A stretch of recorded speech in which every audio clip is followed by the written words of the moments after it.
स्वागत छ मेरो किचनमा। आज मैले खसीको मासुमा हरियो फर्सी राखेर बनाउन गइरहेको छु र अघि नै मैले यसको लागि सबै सामग्रीहरू रेडी पनि गरिसकेको छु। अब बनाउनतिर लाग्छु है त। मैले प्रेसर कुकरमा तेल राखे। अब सबै मरमसला राखेर खसीको मासु भुटेर म यसलाई प्रेसर कुक गर्न गइरहेको छु। तेल तात्यो। अब म यसमा हाफ टी स्पुन मेथी र हाफ टी स्पुन ज्वानो पुर्याउँदै छु। यो अलिकति पड्किएपछि म यसमा यो दालचिनी, तेजपात र कालो अलैँचीलाई पनि पुर्याउँदै छु। खसीको मासुमा फर्सी मिसाएर पकाउने भएको भएर मैले मेथी र ज्वानो राखेको, यसले एकदम मिठो स्वाद ल्याउँछ। अब म यसमा दुईटा मिडियम साइजको प्याजलाई मसिनो गरेर काटेर राख्दैछु। अब यसलाई एकैछिन भुट्नुपर्छ, रातो रातो हुँदैसम्म।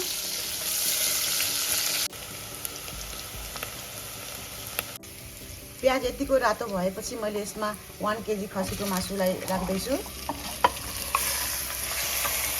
अब यसलाई एकछिन राम्रोसँगले भुट्नुपर्छ।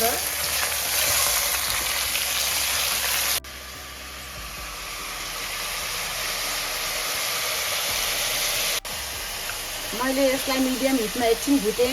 अब म यसमा पिसेको अदुवा लसुनलाई राख्दैछु। 1 टेबल स्पुन लसुन, 1.5 टेबल स्पुन अदुवा छ। अब यसलाई एकैछिन चलाइदिनु, मिक्स गरिदिउँ चलाएर।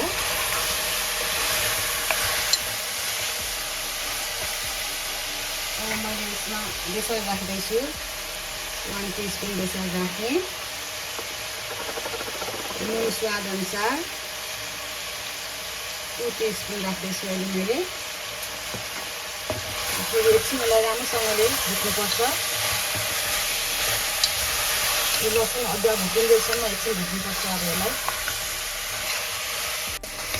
अदुवा लसुन हालेपछि यतिको भुटेर आयो। अब म यसमा अरू मसलाहरू हालेर एकैछिन भुट्छु।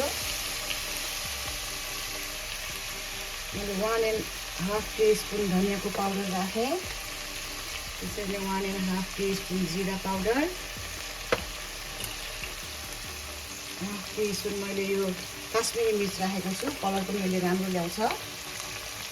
अनि यो 1 टेबल स्पुन मिट मसला छ, यसले एकदम मिठो स्वाद ल्याउँछ। अब यसलाई एकैछिन भुट्छु मैले।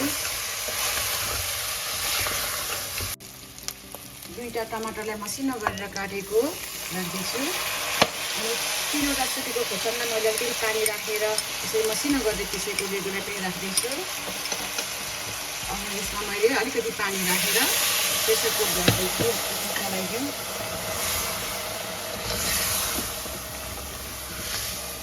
अब यसलाई 1 सिटी दिएर मैले प्रेसर कुक गर्दैछु। यसको हर बास्ना पनि आइसक्यो। खाउँ लाग्दो भइसक्यो अहिले नै।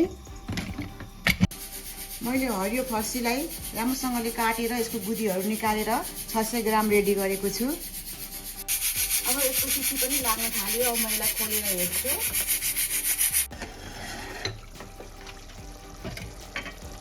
यस्तो राम्रो भएर आयो। राम्रोसँग पक्क पाकेको छ। अब त्यही पनि एकचोटि यसलाई चेक गर्नुपर्छ राम्रोसँगले पाकेको छ कि छैन भनेर। यसरी हड्डीहरू पनि छोडिसकेको छ मासुले। अब यतिको भएपछि चाहिँ अघि काटेर राखेको यो फर्सीलाई राखिदिने। अब यसलाई राम्रोसँगले चलाएर एकछिन फेरि यसलाई एक सिटी जस्तो लाउँदाखेरि हुन्छ। आफूले पनि अन्दाज गर्नुपर्छ मासुहरू पाकेको नपाकेको। अब यसमा मैले 2 टेबल स्पुन घिउ राख्दैछु। घिउले एकदम मिठो स्वाद ल्याउँछ, बास्ना मिठो हुन्छ। पानी चाहिँ धेरै हाल्नु हुँदैन, पानी फर्सीले पनि निकाल्छ। त्यही भएर मैले पानी चाहिँ धेरै नराखिकन अलिकति पानी राखेर थोरै म गर्छु।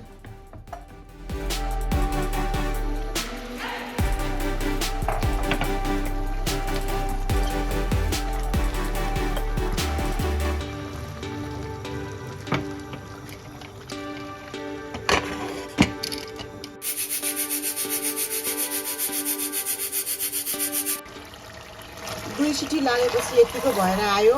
फर्सी त एकै सिटीमा पनि पाक्छ, तर मैले मासुको लागि अर्को 1 सिटी पनि लगाएँ। एकदमै राम्रो देखिएको छ। एकदम खाउँ खाउँ लाग्दो भइसक्यो। अब म यसमा कागतीको रस लाग्दैछु।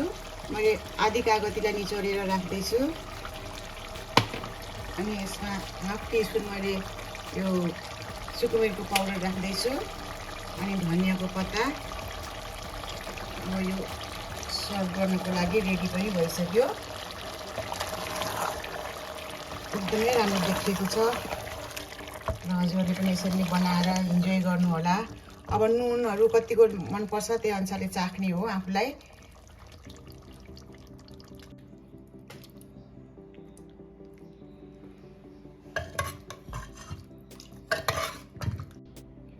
ल रेडी भयो हाम्रो हरियो खसी राखेर बनाएको खसीको ग्रेभी।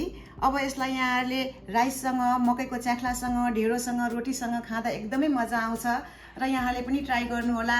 अरू मेरो यस्तै भिडियोको लागि मेरो च्यानललाई सब्स्क्राइब गर्नलाई नबिर्सिदिनु होला। Thank you.